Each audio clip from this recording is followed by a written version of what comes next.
My dad got a computer when I was, I think, maybe 10, and he used it. It was an Apple, and he used it for VisiCalc, which was the first spreadsheet program. And then he got a modem, and he actually started doing email pretty early, using CompuServe, and he also had access to a. Well, I'm telling way too much of it. I didn't answer your question. I got my first computer when I was 10. My dad got our first computer. There are no sins of lack of omission here. If you find that something reminds you and you want to talk more about it. Yeah, I mean, I could tell you my whole BBS world. Tape costs $8 an hour. It doesn't matter to me. Okay, so hey, my dad got a computer when I was 10, and he used it for VisiCalc and business purposes. He also had a Unix shell account. I'm not exactly sure what he used it for, but at the very beginning, I remember being a little kid, and somebody told me about IRC, the chat program, and my first introduction to the internet was with IRC. I think it was probably in 1980. Let me figure this out. Probably in around 1986 or 1987, I was using IRC. Just chatting with people, and that's what I thought the internet was. And I was getting I had a friend. Well, I used to copy and trade video games with my friends, which led to one of my buddies saying, "Hey, do you know what a BBS is? And they're, you can get games for free and all this stuff on these boards." I mean, all I know is pirate BBSs. And so I started to get the numbers. I started to call around all these BBSs, and I got really into it. Getting all these games for free and stuff like that. And then when I was 14, what I did was I asked my dad for an extension. He had a dedicated fax line, and I asked him if I could put an extension in my bedroom as for a personal phone line. But the thing is, I didn't really have any friends. I didn't have anyone who I was going to call. But I really wanted it up there because my plan was to get a computer and put it up there and run a BBS on my dad's fax lines. And he didn't get too many faxes. I didn't think he would notice. And at first, I actually started to run. I put up my first BBS. It was called the Bearded Clam, and I ran it on my dad's computer when he was at work, and he didn't know. And so the BBS had hours. It was like the BBS would go from 8 in the morning or something. I'd turn it on before I went to school, and then the BBS went till maybe 7 or 8 at night when my dad would get home from work. And I used to lie about, I used to say, I had 100 lines and, 800 megabyte hard drive, which was like really big at the time, and 9600 baud and all this stuff. But really it was a 1200 baud, like on a crappy computer, and I only took like 5 or 10 megs of my dad's hard drive because I didn't want him to find out that I was running this bulletin board. Which machine was that? That bulletin board was on a Comtrex or something was the name of the brand, and it was a 286. It was an old 286 with a 1200 baud Hayes modem. And I quickly upgraded to 24 baud. And 24, that it was like it just came out. And actually, the interesting thing about modem speeds, I had my bar mitzvah when I was 13. I guess maybe it was 13 when I was running my board, not 14. Anyway, when I was 13, I was running my bulletin board, and I had my bar mitzvah. And I don't know if you know about bar mitzvahs, but you get a lot of money as gifts. And I probably got like $800 for my bar mitzvah from various people. It added up to $800. I spent 650 of it on a 9600 baud modem, which I thought was a good investment. $650 for a 9600 baud modem, which of course, as soon as I bought that, they dropped down in price. I also bought I think I bought a CD player. I bought a CD player and a 9600 baud modem, and those are my big my big purchase. I remember telling my dad I wanted to buy a 9600 baud modem, and nobody had them at the time. Again, they were $600, $700, $800. But I really wanted one, so I spent all my money on one, which in retrospect was really stupid. So you were running the bearded clam about what year would you say?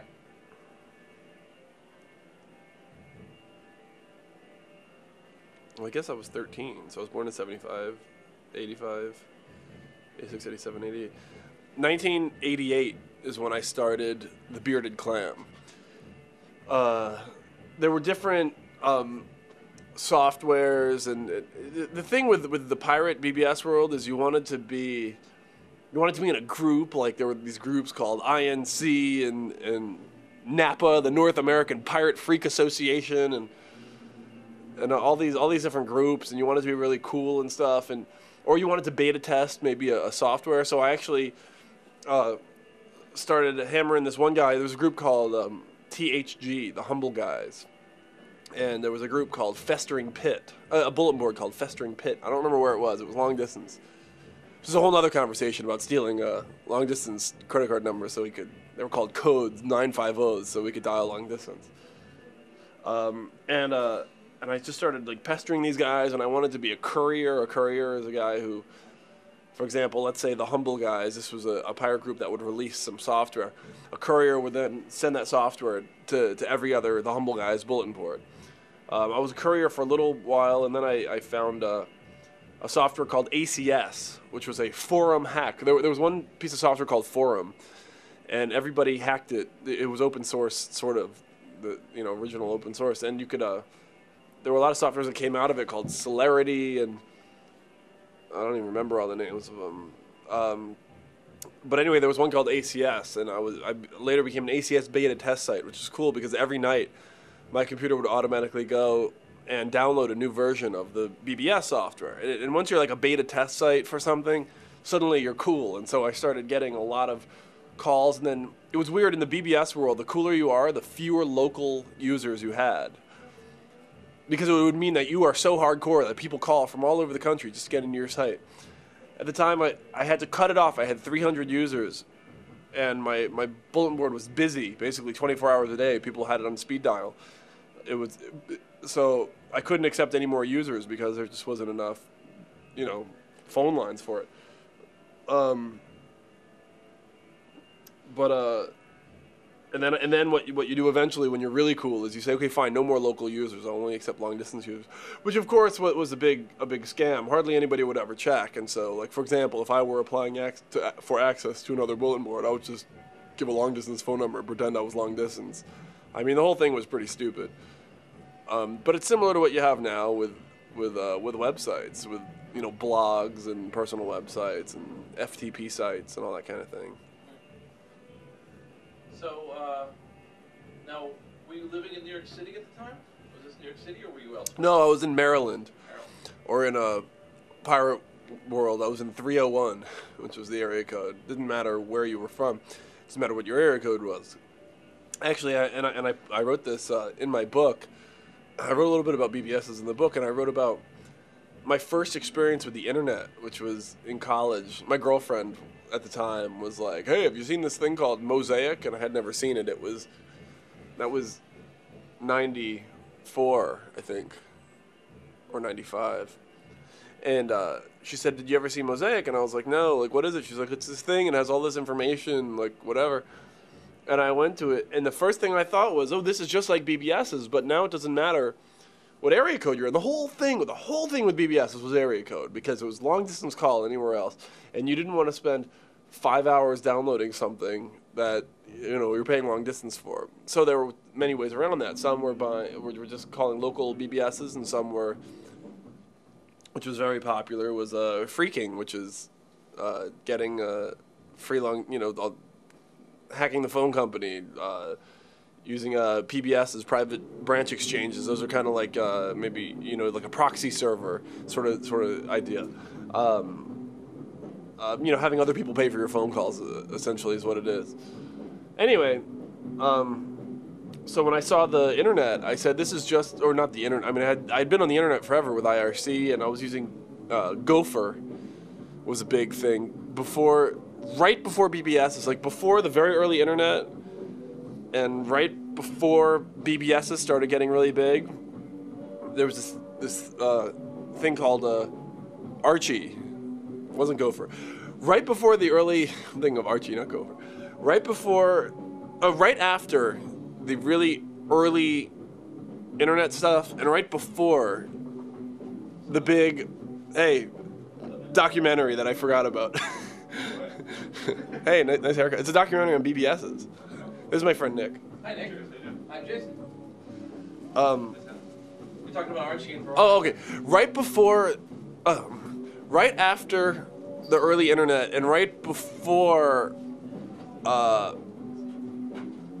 websites started to get really big for transferring files, there was a thing called Archie that was very popular. And what Archie was essentially a search engine, now you might call it, that searched FTP sites. FTP sites being areas where people could put any type of files they wanted. So there were different codes, like for example, you could search for, you get on Archie and search for THG, the Humble Guys, and just put in THG because all their file names have the letters THG somewhere in them. And you get a list of, and that's how pirating started to get.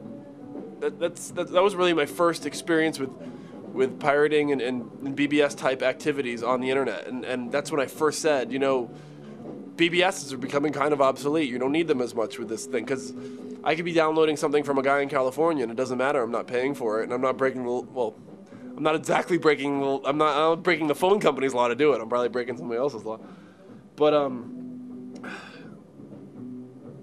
IRC, Internet Relay Chat, was really a big thing for trading files also. There are groups called WARES, WAREZ, which is short for software, whatever, pirated software. Or ZRAW, which is WARES backwards, ZERAW. Where's that from?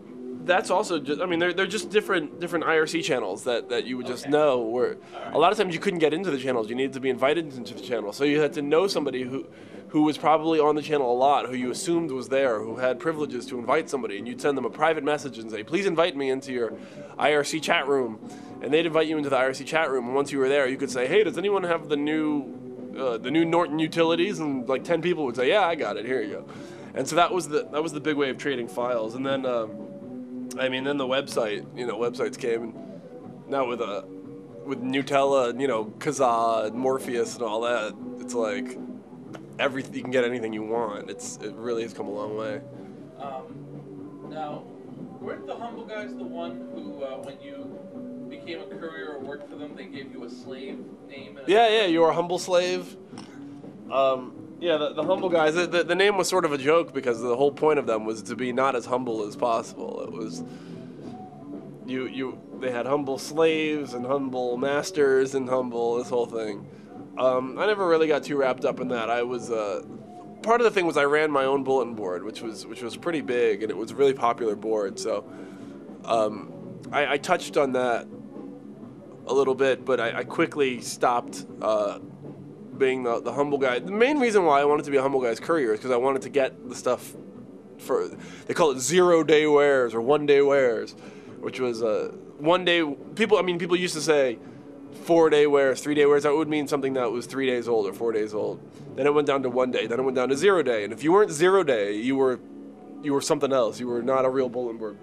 0-day meant you had it the day it came out. Sierra releases the new King's Quest 4, and it's on your board 5 minutes after they release it. And 0-day also meant you would get it before they released it. A lot of the people who were involved in these big pirating groups worked for software companies all the time. You still see that. You still see Microsoft beta versions all over the web and stuff way before the software ever comes out. Now, were you still involved with the Humble Guys when the first big bust happened?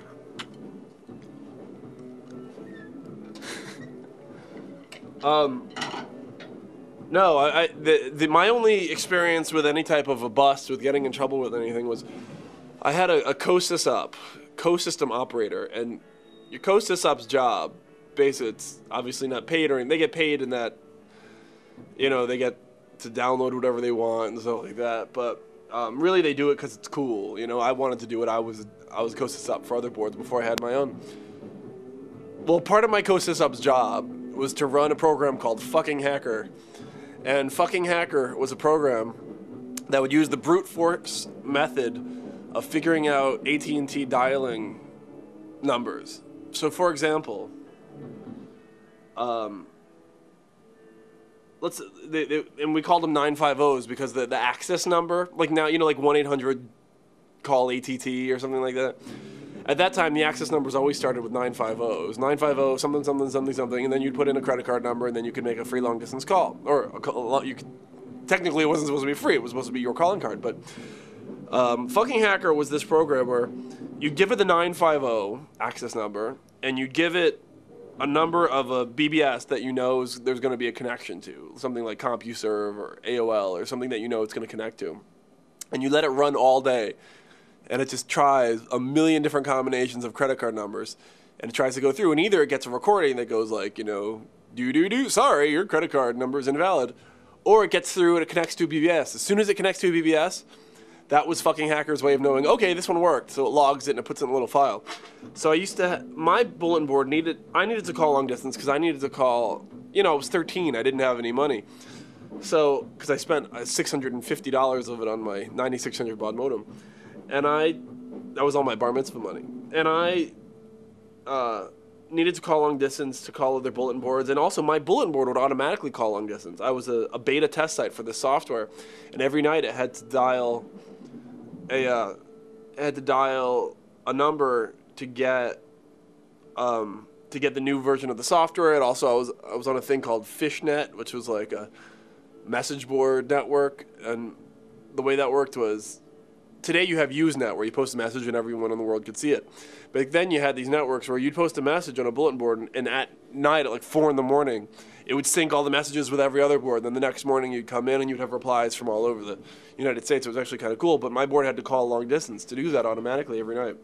So anyway, my co-sysup's job was to run Fucking Hacker all day and get me as many codes as he wants. I didn't want to run it because I didn't want to get in trouble.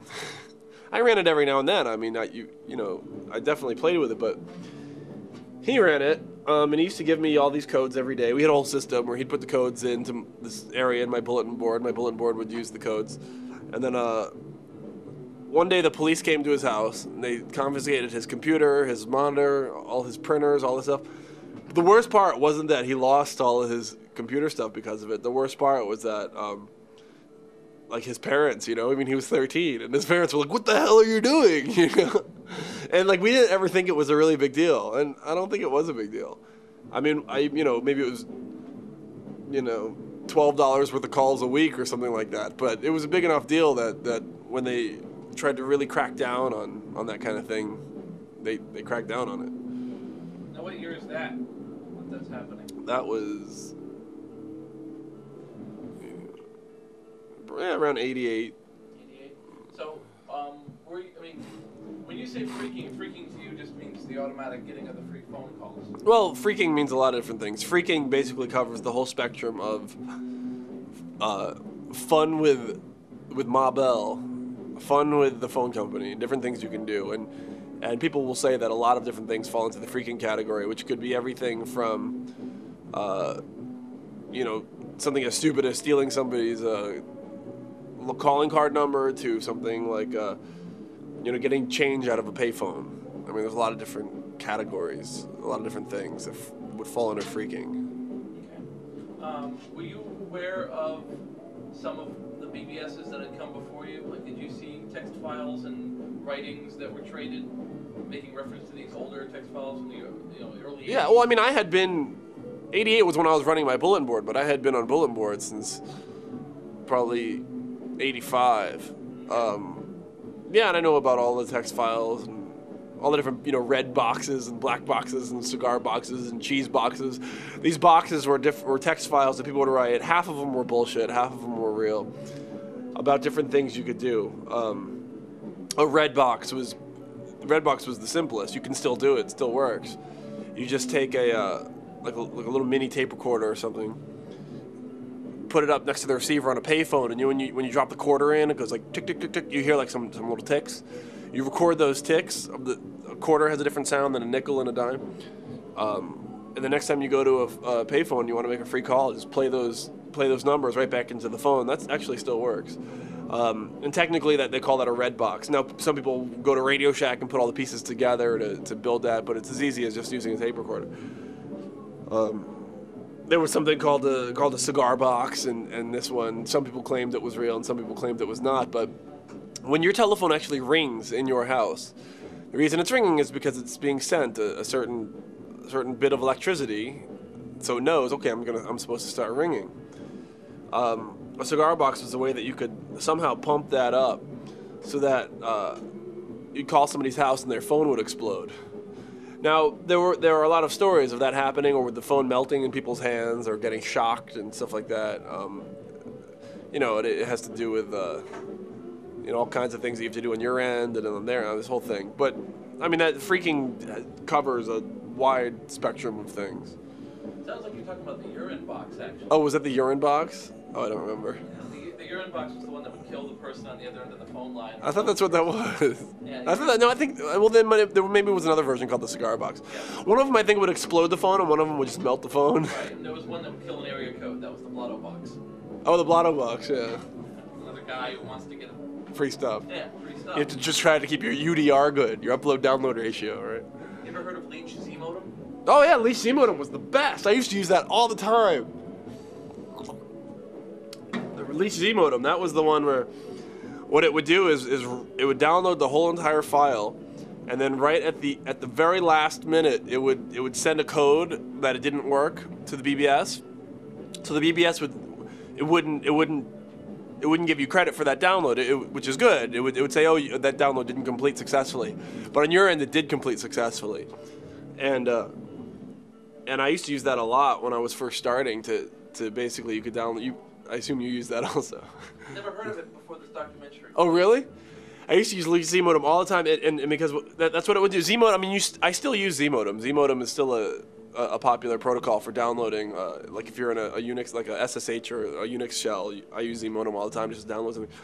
But leased Z modem, basically what it does is it downloads everything. It downloads the entire file, and the very last byte before downloading that file, it just says, oh, the file didn't download. So the board says, oh, the file didn't download. Okay, don't worry about it. But really, you did download the whole thing. Of course, 6 months after leased Z modem came out, all the boards started detecting leased Z modem, and mine was one of the first ones to do that. If somebody used leased Z modem on my board, it would do the download, and at the very end, it would say, it would send the whole file, but it would abort right before the end. And my board would say, leased Z modem detected. You've been charged for 2 downloads, and it would fuck them because it would double download them. So you definitely bought into doing upload-download ratios, right? Huh? You definitely bought into doing upload-download ratios. My board had almost no upload-download. I mean, I was very lenient. I didn't really care. The only reason for having upload-download ratios is so you can get a lot of software. But I had specific people who were sending me so much stuff that I already had everything, and there was not a lot that people could upload to my board that was worthwhile. So if you have a big upload-download ratio and you already have all of the newest stuff every day, people are going to start uploading crap and like old stuff. So I kind of got rid of the upload-download ratio. Then you also have a PCR ratio, post-call ratio. And a post-call ratio made people participate in the message boards. And a post-call ratio says, hey, you called this BBS 20 times and you've only posted 2 messages on the message board, so I'm not going to let you do anything until you post more messages. And that was a way to get the message boards really rocking, and that really worked. Nobody does any of this stuff anymore, but back in the day, that was, here's how you make a community. Now here, today, there are so many BBS, so many websites. If somebody said, yeah, there's you visited my website 10 times and you've never posted a message, you'd be like, well, fuck you, I'll go to another website then. But at the day, it was a seller's market. So if you ran the BBS, people really wanted to get into your BBS. You weren't trying to get them into it. I mean, because essentially what you're saying is, hey, I've got free files. I've got everything you want. Like, I don't have to twist your arm to to do it. It was fun. It was cool, but people really wanted, as opposed to now when it's the opposite. Everybody wants everybody to visit their website. Now, you just said an interesting statement, which was you seem to equate the use of ratios to build community. Right. So for you think the ratios were good for that? For making... Yeah, oh yeah, there were lots of times. Ratios were good for building a community. There were lots of times. Cheers. There were lots of times when I wanted to call a bulletin board and just download something or just do something or whatever, and it would say, oh, you have to post 5 messages on the message board. So I'd go through the message board, I'd find some thread that looked interesting, and I'd give some reply to it, and I realized, yeah, I just posted, 5 messages. Okay, so, yeah, okay. So, you see, did you find yourself doing any kind of offline stuff with BBSs? Like posting parties or going to get-togethers or meetings? No, I met, there was a bulletin board, before I ran mine, I don't remember what it was called, but it was one of the coolest boards in 301, and the sysop's name was Notorious, which I thought was an awesome name. I was always Pud. I was Pud, Desperado, and Cannibal. I sort of flipped between the 3.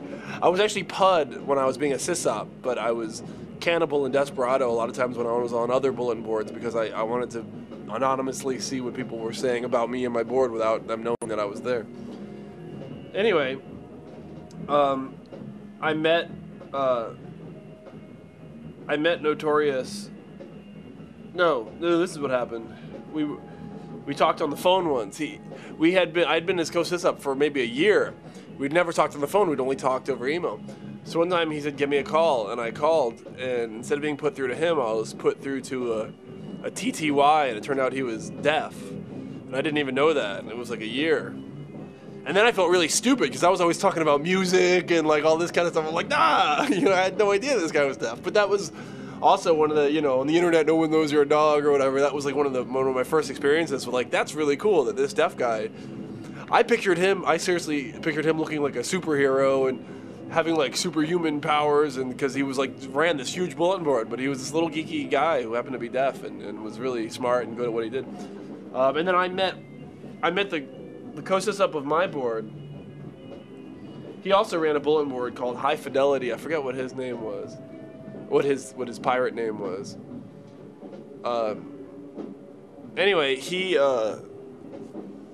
I met him in real life, and we hung out a few times, and we became semi-friends. We just actually made contact again, just recently.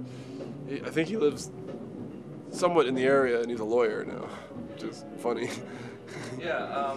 Now, I mean, one thing that actually does continue to go on are the ratios. They actually still exist. Oh, okay. Usually, it's a matter of numbers of connections that they'll. Oh, you mean on an FTP site? Oh, yeah, FTP sites or IRC channels and so on. So I mean, it does persist after a while, but it's in a different. At this point, I don't know. Maybe it's because I'm older and I know more people. But like when I need something, well, I buy it, which is a big thing for me. I just bought Photoshop. I'm like, I've been using Photoshop for 15 years. Like I finally bought it. I just felt like I owed. Were you shocked by the price? Yeah, it's like $500 or something like that. I bought Windows XP. I mean, I buy stuff now. But if you could get on, Morpheus and find anything you need. No ratios, no nothing. Mm-hmm. Are there any? If you look back, are there any other bulletin boards that you look back and you say, okay, these guys knew how to run a BBS, and you still remember them? I think I ran the best BBS there was. Mine was the coolest one. I would sit there and I would watch people, and you can't really do this on a website anymore if you run a website.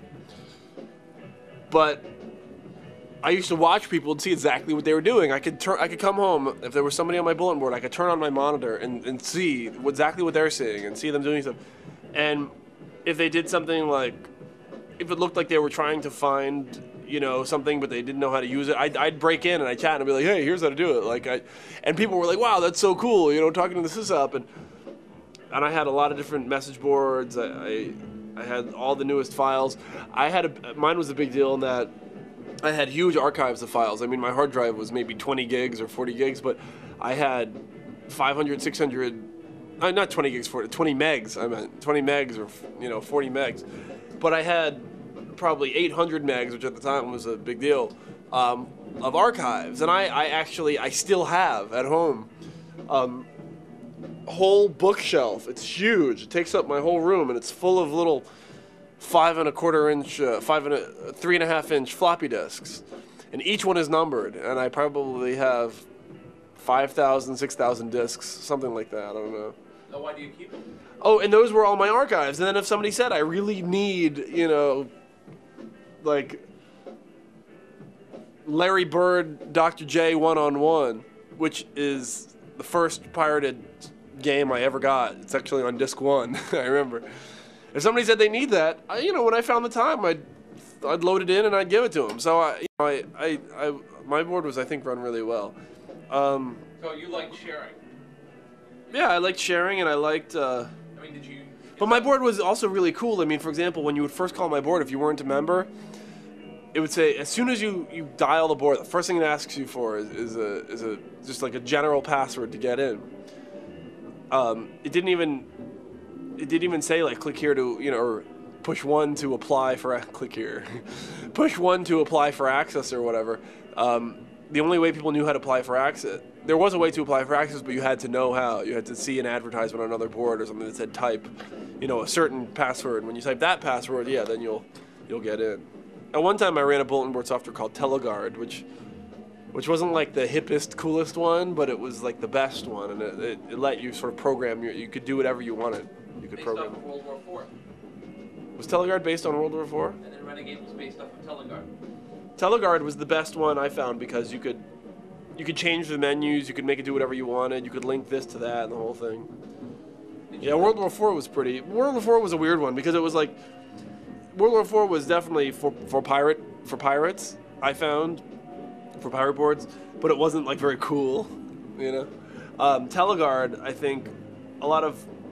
We call them PD websites, public domain websites, which were just like, you know, dorky, like, whatever, like websites. A lot of them used that. Then there were some software like PC Board, which was a big one, which was used by pirate boards and public domain boards. Everyone used PC Board. It was just like a good, solid piece of software.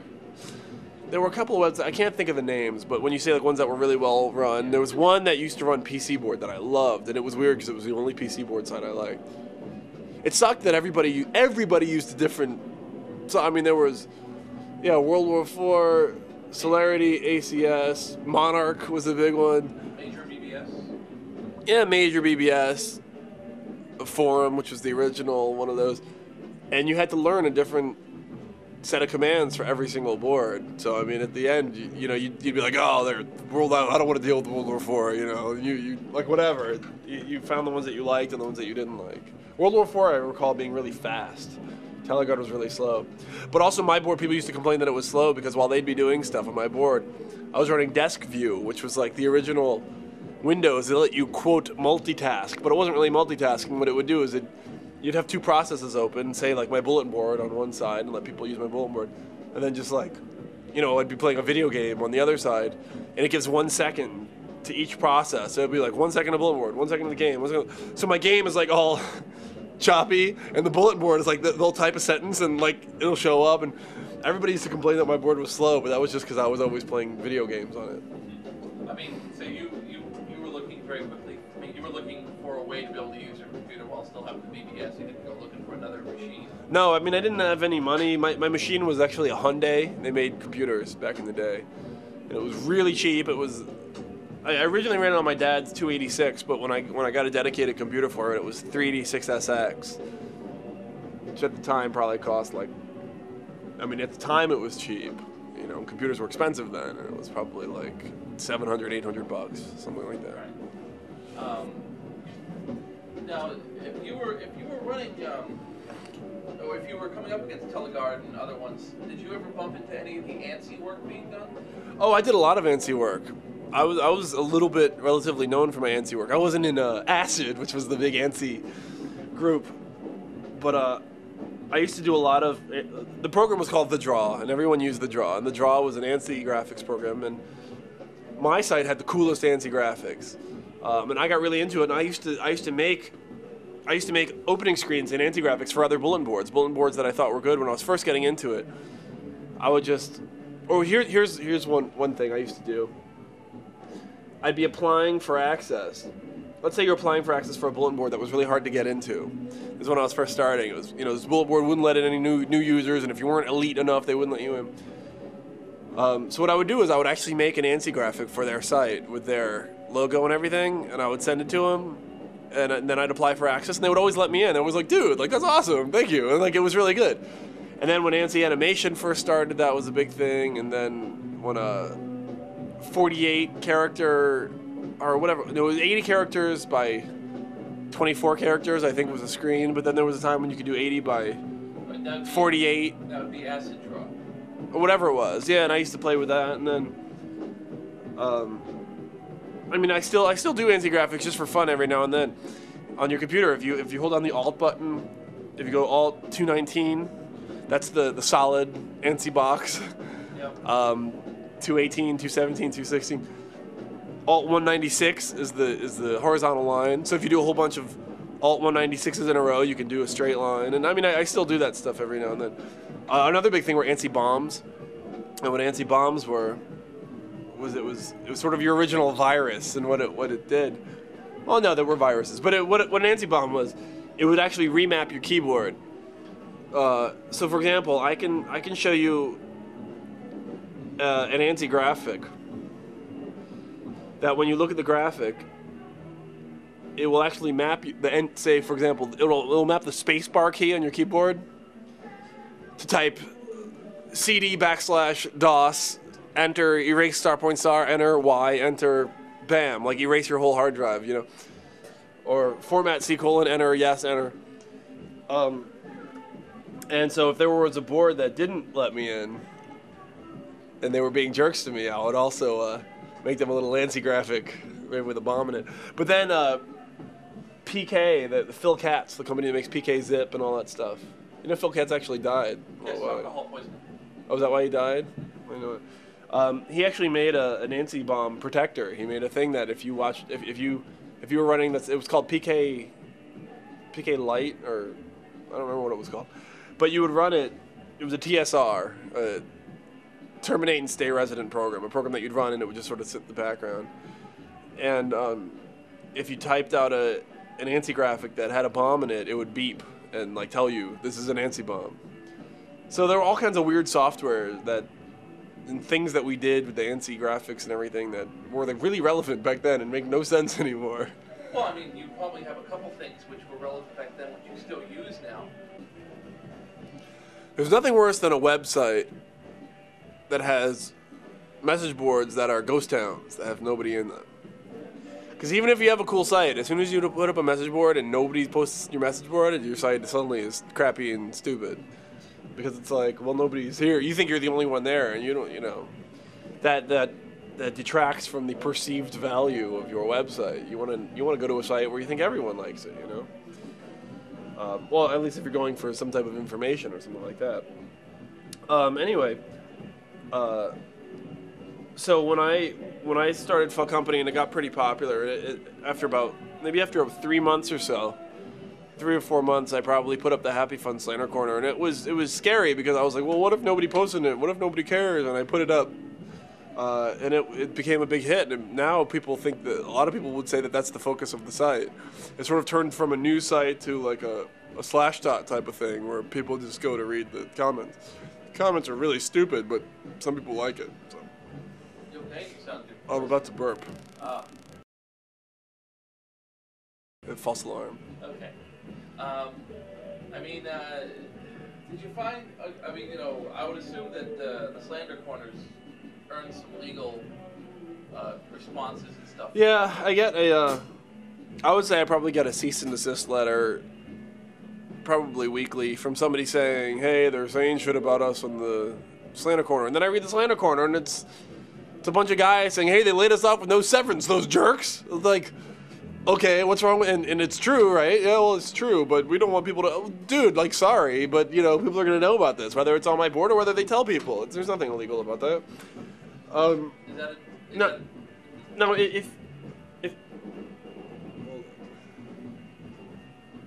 if people,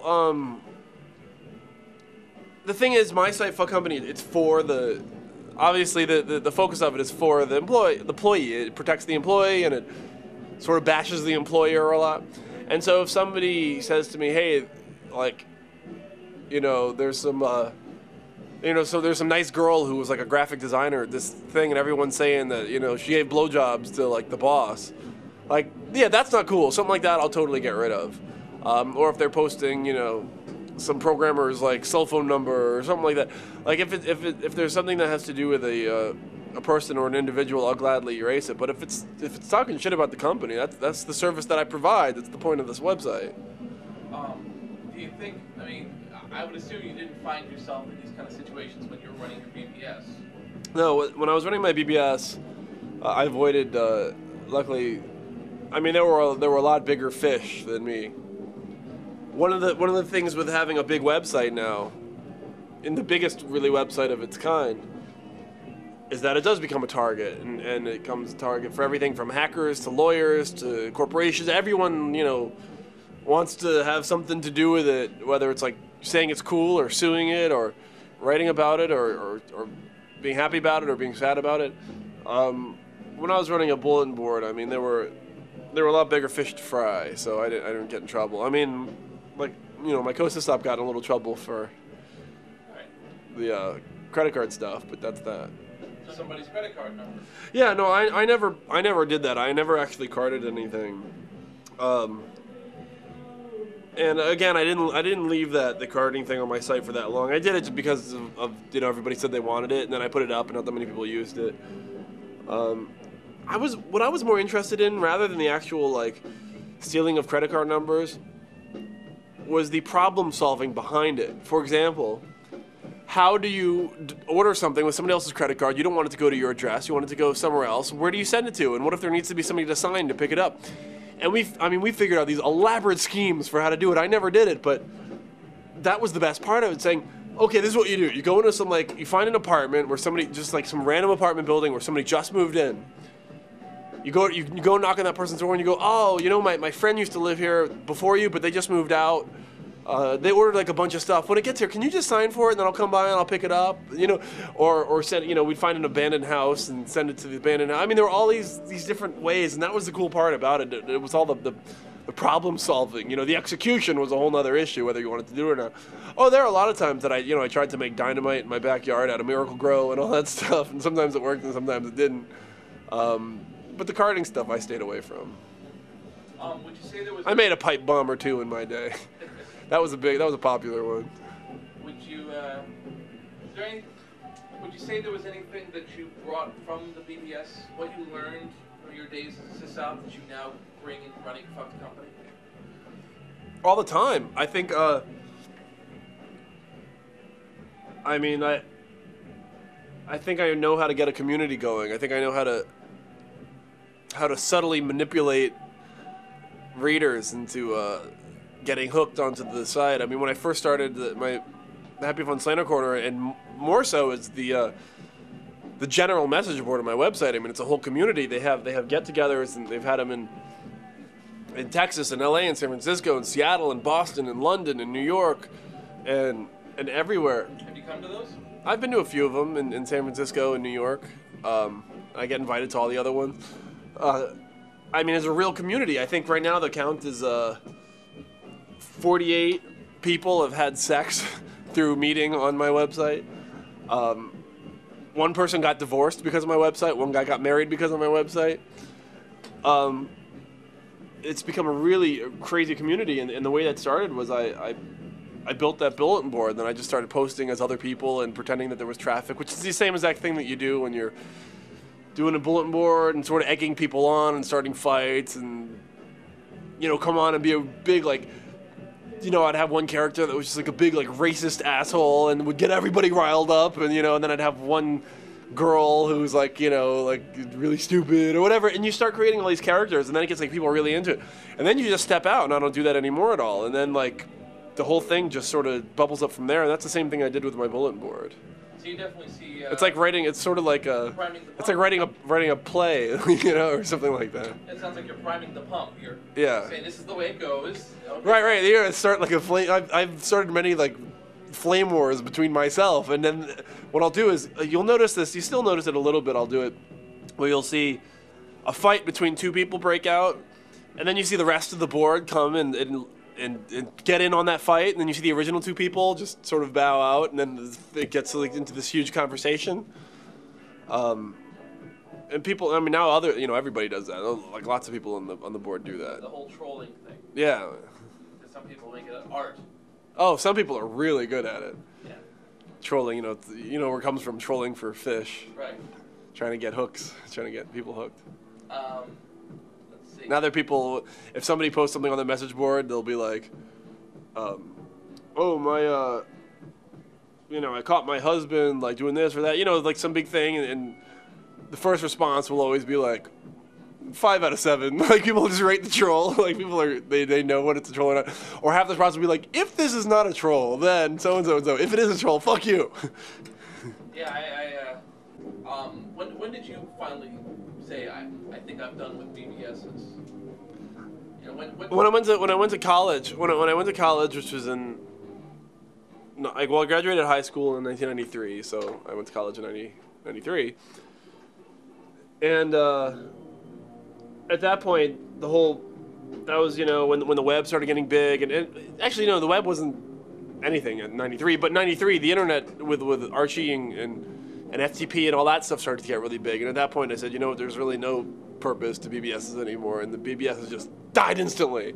And I guess there are a few more, but I mean there were like a billion, and now there's hardly any. There's about 1,000. Okay. There's about 1,000 down from a high of 80,000. Yeah. There's some people. I'm saying dial-up BBSs. Yeah. I'm saying North America. There's actually many BBSs Yeah. in other parts of the world. And one of those people, like, why would you call a BBS in this day and age? Unless it had some highly specialized, which is probably what they are, right? Several reasons. Number one, you could. No. Yeah. Whatever. People, what's the equivalent of pirating for me? Like, stealing I see, like, all the time. I mean, I'll write about something, and then, the New York Times will write about it. They'll even call me, and they'll say, like, where's you, and they'll ask me a whole questions about it, and then I see a whole article about it, and of course the writer's taking credit for it, and it doesn't mention my site at all. And I don't care, because whatever, like, that's cool, Right. I mean, we're against it. Well, I was a programmer. I still am a programmer. And so it was really hard for most people to really justify the wrongs of programming when I'd say the wrongs of pirating, because they'll always say, well, all the people who make the programs aren't getting paid. I'm like, dude, I make the programs. I don't get paid. Like, that's cool. On one hand. On the other hand, we could go on a whole thing. It's like the whole Napster thing, Right. It's there are many sides to the issue. The point is, it's in the end, yes, it's stealing, and I'm not. The key, I think, is to not say that they deserve to be stolen from, because nobody deserves to be stolen from. But the key is, some people say, well, I don't think it's that bad to steal that, certain things. Right. I don't think, this huge corporation is going to miss it. Yes or no? It's like saying if you're a Republican and you live in New York City, it's almost like people saying, I don't need to vote because it doesn't matter because, like, my vote really won't make a difference. In Florida it might, but. Right. Did you stay at career level? Was that your? Yeah, I stayed at career level, and I'm thanked in a bunch of their, like, you'll see PUD and a lot of their, like, README files and stuff like that. I sort of got in and got out really quick. And as soon what I did was I wanted to be something real, and Courier was, like, kind of lame. Right. The reason I was doing Courier, and I never really officially told them the reason I wanted to do it, was so I could put all the Courier files on my website, because they were the biggest group at the time. But then as soon as it became an ACS beta test site, that was kind of like a much bigger deal. And I couldn't go advertise that I was an ACS beta test site, and then also say that I was a humble guy's Courier, So I was in and out of that real quick. But I mean, I was, friendly with all the humble guys people. But I mean, were there 45? You know what the difference between like pirating here's my justification. I know if you have to justify, you're wrong. But the big difference between pirating software and stealing music on Napster is that you're stealing the music on Napster because you want it, because you like the song. And I used to copy the game. I used to want to download the games just because I could do it, because it was cool. It was part of the problem-solving thing. It was like, well, how do I do this, and how do I get this, and how do I get into this group and that group? It was like collecting. I didn't play half the games. I didn't like them. It's nothing I would have bought anyway. Right. I wouldn't have ever bought Lotus 1. I didn't know what Lotus 123 was, but I downloaded it the day it came out. Why not? You know, just say I had it. And nobody lost anything from my sale. And then the question is, maybe from my pirating. Then the question is, if I put it up on my bulletin board and other people downloaded it, right, was the company losing anything from that? Probably. Well, you know, they only made the trading of software. Oh. The BBS was unusable. It's like AOL now. Well, yeah. Well, I remember in 90. When was it when AOL first had actual internet? You could actually get on the internet from AOL. 95, and then suddenly you have 10 million AOLers flooding everything on the internet, and you're like, ah, like stop. One of my favorite moments was somebody had, and then 1 year. Oh, the same thing. Even now, even on my bulletin board, you see during Christmas vacation or spring break or whatever, all the high schoolers get on, and it really starts sucking. And you'll see people not sucking, but it gets you get a lot of 14-year-olds on the bulletin board. Then you see a lot of the old timers, and they're like, oh, well, I can't wait till school's back in session. Do you sense that? Do you sense that you would have people? Oh, then you haven't seen the real message board. You haven't. When you go to the website, click general discussion. Okay, so that is insane. There are people who make dinners every night. They go out to the bars. I mean, it's a huge community. They have big get-togethers. There was one in New York that I was just invited to, and I just showed up, and there were 25 people there, just hanging out. Yeah, there are people who are. Okay. The thing with the Happy Fun Slander Corner is it's not really so much a community, more it's just people talking about different companies. Like you find the company you want to talk about, and you talk about it. But in the general message board, it's a community. Yeah, I took when I think. How long have we been going? An hour? Huh? How long have we been going? We've gone 1 hour.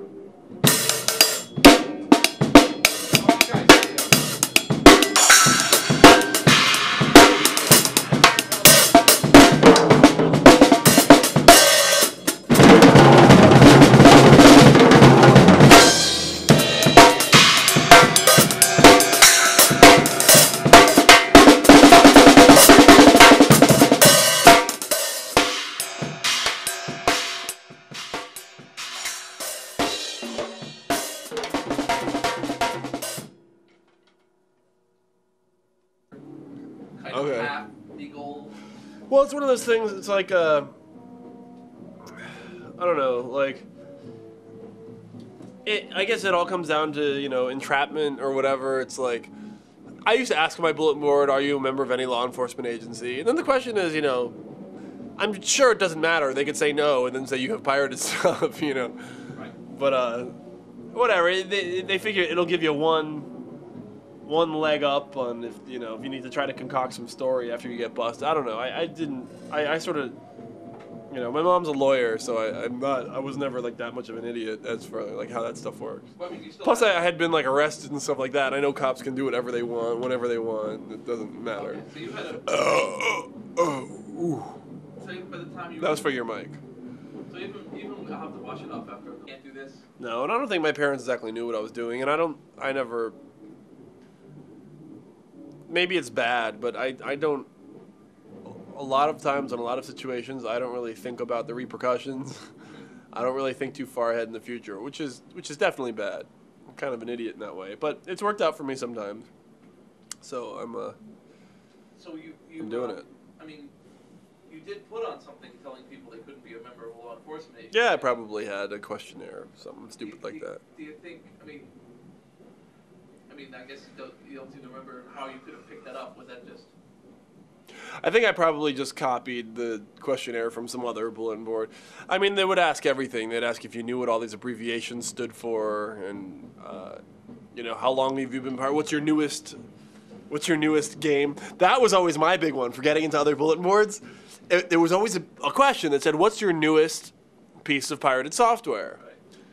So I would always just make up the name of a game. I'd be like, Bernie Johnson's Truck Rally 5, you know, or no, not 5. It'd be like Truck Rally Deluxe. And then people would always be like, damn, like, wow, that's really just so new. I've never even heard of it. You know, there are all these stupid ways of getting into boards, but that was a big one. I mean, I don't think the, Yeah. board and all that rise up. Well, there was a big time when the PD, when the bulletin, when all the pirate boards also had like a public domain section, so you would have to ask for elite access. And if you asked for, sometimes all you had to do was ask. Sometimes you had to be tested. And a lot of times they'd call you and make sure you sounded like, you know, some kid and not like you know, cop or something like that. Right. I'd been called a few times. That was always weird. My mom would answer the phone and be like, it's like, you know, Black Death is on the phone for you. And I'd be like, hello? And he'd be like, yeah, I run so-and-so BBS. You PUD? Yeah. All right, cool. Like, they would just call and make sure it was sounded real. It just seemed like after a certain point, the requirements got more and more elaborate until eventually it was like trying to get yourself into a... Yeah, well, that's what happened. That's what happened with my board. I had 300 users, and with one phone line, people would complain to me. They'd be like, dude, I can never get into your board because it's always busy. And it was always busy. And it sucked for me, too, because I could never dial out. And so eventually I cut it off. I said, okay, I'm going to be really strict, and I'm only going to let, like, super hardcore people on. I wasn't trying to be a dick or anything. I wasn't trying to be, like, a velvet rope bouncer.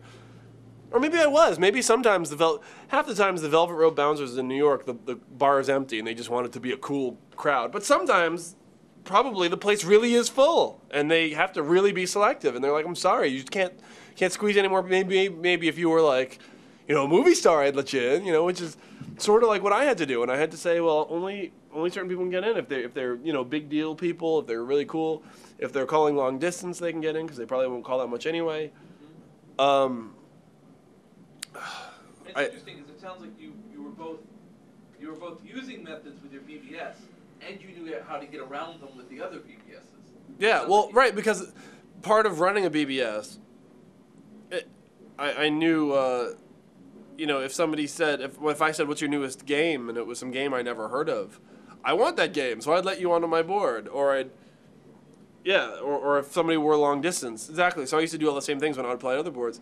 I would say my newest game is I'd make up some name. If they said what's your phone number, I'd put some long distance number. Maybe I'd put a number to a long distance website, so it was always busy, so they could never get through to confirm the phone number. Right. Sometimes when I was a dick, I would put their phone number. Right. You know. Did you ever run into the 40 column versus 80 column stuff? Or was that before your time? Well, it was probably after my time. I think. No, that's like 82. That's like 80 to 83. 40 columns versus 80 In other columns. words, Apples, when they first came out, could only do 40 columns. Oh, right, yeah. Well, on my Apple, right, it was 40 columns, and I do remember that. Right, you had to get a chip. That was like real early. You had to get a chip to get... Because then it was always 40 columns, but then there was, what I'm thinking is later, that it went to 48 rows. Yes, the other rows, yeah. 48 rows, and then also RIP graphics. The RIP graphics were right before... It was like right toward the death of the BBS. There were things called RIP graphics, and essentially you'd have whether you used Procom or Telex or whatever you used to dial up. I think everyone used either Procom or Telex, right? I used Telex. Most people I think used Procom.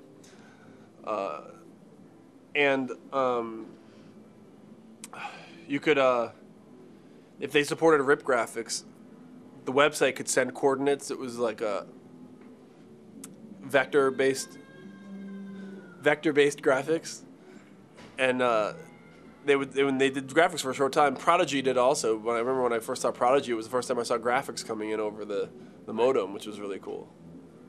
Hey, we're doing a quick documentary. I'm sorry, okay? It's nothing. I remember seriously one of the last BBSs I went to was a BBS that had the RIP graphics, and yeah, I think Searchlight also made you actually download like some software that you to run their software. I remember seeing that like once or twice, and I think those were my last experiences with bulletin boards. They were becoming web-like without knowing it. Yeah. They were pushing towards that. Only with a pretty positive experience. Yeah. I think I'm still doing the same thing, 15 years later. Except I get paid a lot more for it now. Oh, I can afford beer. If Okay. I know you're gonna use that. Oh, I mean, well, yeah. About 100% chance of that being, yeah.